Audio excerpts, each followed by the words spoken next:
Le porte-parole du collectif pour la Guyane décollée est notre invité. Bonsoir, Davy Riemann. Bonsoir. Une première question, avez-vous déjà récupéré de cette longue nuit de négociations qui s'est terminée au petit matin? Non, pas tout à fait. Un petit peu, mais pas encore totalement. Donc vous êtes très fatigué.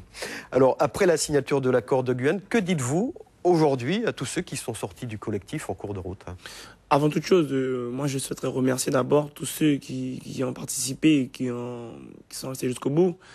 Je vais énoncer quelques-uns, je ne peux pas tous les énoncer, mais le collectif de l'Ouest, les 500 frères, Trop Violence, le Barreau, Dimitri Guard, Kate, que gère la communication. Ils sont nombreux. Bon, il y en a tellement. Et toutes ces personnes-là, avec la population guyanaise, sans qui on n'y serait pas arrivé. Et c'est très très important de les remercier. Vous dites merci également à ceux qui sont partis. Oui, parce que quand le Véno, ils ont contribué aussi à leur façon à ce mouvement, à l'élaboration de certaines choses. Donc même s'ils ont fait le choix de sortir, ça leur regarde et on le respecte tout à fait. Alors Davy Riemann, avez-vous douté de la réussite de la mobilisation et de la signature de l'accord que vous souhaitiez lorsque tous les collectifs qui sont sortis en cours de route, est-ce qu'à ce moment-là, vous vous êtes dit que finalement on n'y arrivera pas? Non, pas du tout. Quand certains collectifs sont sortis, ou certains organismes, on va dire, ça nous a embêté quelque peu. Mais après, on s'est dit qu'on a commencé quelque chose, on ne peut pas arrêter en chemin. Il faut aller au bout. Sinon, la population ne comprendrait pas et je pense qu'elle aurait raison de nous en vouloir. Mais non, douter, non. Par contre, il en est moins vrai que par rapport au lever de bouclier qu'a occasionné au bout d'un moment le barrage instauré,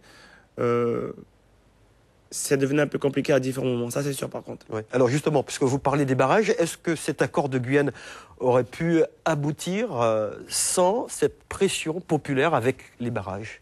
Je ne sais pas, je n'ai pas le don de voyance ou ce genre d'autres choses-là. Tout ce que je sais, c'est qu'on ne le saura jamais. Par contre, il en est moins vrai, quand on regarde l'histoire, quelle qu'elle soit, c'est quand il y a un rapport de force instauré, que les choses se débloquent. Je rappelle qu'au départ, quand on a demandé les 2 milliards en plus, le Premier ministre nous a répondu que c'était irréaliste. Aujourd'hui, ils sont dans l'accord, on doit les flécher tantôt. Donc je me dis que finalement, non, on a peut-être eu raison en finalité. Ces 2 milliards 100 millions d'euros, est-ce que l'on peut considérer qu'ils sont vraiment garantis?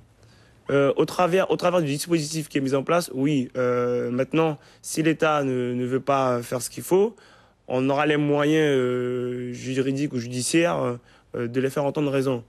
Si cet accord-là est publié dans le journal officiel, ce n'est pas pour rien d'ailleurs. Quelle sera la traduction de l'accord sur le terrain? Quel est le calendrier pour son application? Par exemple, les effectifs de gendarmerie, ils vont arriver quand en Guyane? Écoutez, ça commence dès cette année. Alors d'après ce qu'a dit l'État, moi je n'ai pas vérifié, mais les camarades pourront le préciser par la suite. Il y avait déjà des effectifs qui ont été envoyés en Guyane, donc ça va se poursuivre cette année et l'année prochaine.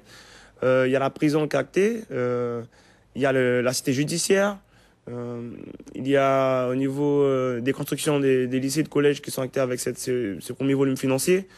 La santé, il y a différents leviers au niveau du char et du choc pour permettre d'avoir un peu d'oxygène, mais pas totalement, parce qu'on n'a pas encore tout réglé à ce niveau-là, au niveau de la santé, parce que ça fait partie des parents pauvres de ce dispositif aujourd'hui, ça faut le reconnaître.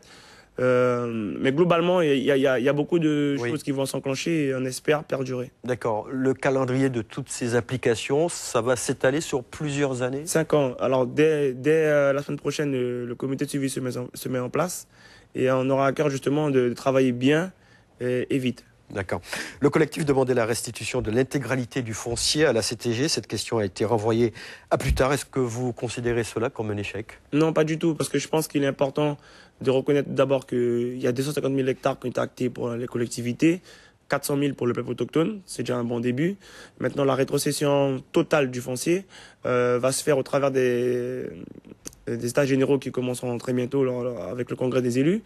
Mais il faut savoir que nous, Guyanais entre nous, nous devons justement choisir, définir comment on voit cette rétrocession, qu'est-ce qu'on va en faire, comment.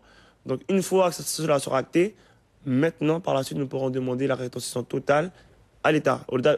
Pas demander, mais lui dire de rendre les terres aux Guyanais. Une dernière chose, très rapidement, Davy Riemann, concernant le calendrier proposé par le président de la CTG pour préparer le congrès en vue d'une évolution statutaire. Est-ce que ce calendrier 2018, en 2018, est-ce qu'il vous convient au sein du collectif? Alors, au-delà, qu'on soit clair, la priorité absolue, ce n'est pas le débat sur l'évolution statutaire. La priorité absolue aujourd'hui, c'est l'élaboration de ce projet guyanais qui va rencontrer plusieurs thématiques, fiscalité, santé, énergie, éducation et pas mal d'autres choses. À l'issue de ce projet guyanais, une fois qu'il sera acté et validé, maintenant se posera la question du cadre statutaire pour savoir si nous serons en mesure, avec ce cadre dans lequel nous nous trouvons, d'arriver et de porter correctement ce projet. Si effectivement maintenant ce cadre statutaire ne nous convient pas, ce sera à nous, Guyanais, d'en choisir un qui nous conviendra pour porter au plus haut ce projet qui, nous l'espérons, réduira les inégalités sociales et permettra de l'excellence guyanaise en finalité. Merci, Davy Riemann, d'avoir répondu à nos questions.